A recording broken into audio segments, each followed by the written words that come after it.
Hey y'all, good morning. I hope you can hear me okay. It's breezy out here and the weather is conspiring to bring me more brevity.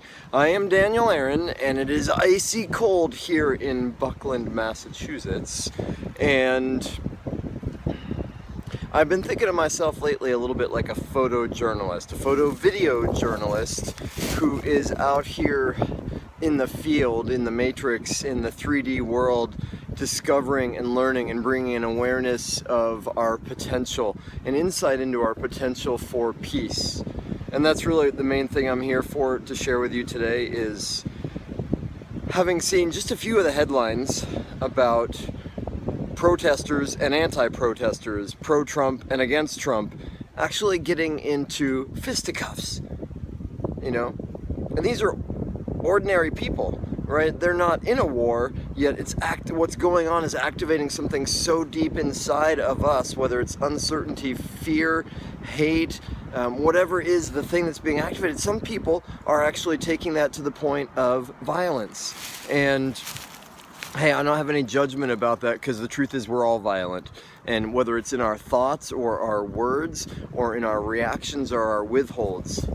And this is an appeal, y'all, a request to you, my peeps, and by my peeps I mean the people that I feel most connected with or most aligned with. I know that if y'all are watching this, you are not just interested in peace, you're committed to it in some way. And in the Bible it says, when the end times come, you will know them by their mark. And here's my proposal to you. The mark is how we stand up for peace. And it starts in our home, right? I'm sure most of you watching this are not the people that are out there in protests and punching people. And the invitation for you and me and all of us is to say, well, where is that violence happening in ourselves and in our own home? The places where we react. And hey, don't get violent with yourself for the reactions, right? I had a moment last night with my daughter where she said something and I immediately disapproved. I wanted to set a boundary. I wanted to teach her something, when really what was needed in that moment was connection, right? And acceptance. Hey, you know what? It's perfect that you just did that thing. And hey, here's how we can do it differently next time. The whispers are the judgments, the internal reactions, the places where we close off. And the solution is, one, being aware of it, and two, speaking up, owning it. Hey, you know what, honey, sweetie, my love, I'm sorry. I just had a reaction. It's my own stuff. I created this story in my head that's not true, and I lost it. I hope you'll bear with me and forgive me as I do better in the future. Y'all, we are the ones who can not only stand up for peace, we can create it in our own homes. We can be honest about the places where we are less than peaceful up till now. And whatever's going on politically and however you connect out there, Facebook, social media, whatever it is, let me put it this way.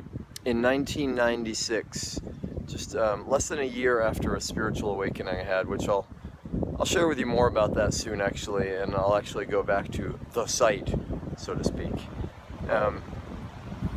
I moved to Omega Institute in upstate New York, and it was a revelation for me. They call it a holistic learning center, and we called it New Age Summer Camp for adults. It's an amazing, awesome place, and I lived there off and on for 6 years, and it really was a foundational, blow my mind open component that brought me into a much greater awareness of what's possible in the world. And as my battery's about to die, I'll say it this way. One of the things I found from friend mentor Elizabeth Lesser is, if you want the truth, just let go of your opinions. What would it be like, y'all, to go forward in this day and age and not know? Basho said it this way: everybody seems so certain. I walk as if on thin ice. We don't know, y'all, what's supposed to happen. We do know what we value and how we can show up today. So here's my appeal to y'all. live your values, show up, perhaps loosen up the opinions about what should be. And I am grateful for you, your attention. I love you, I thank you, and I'll see you soon.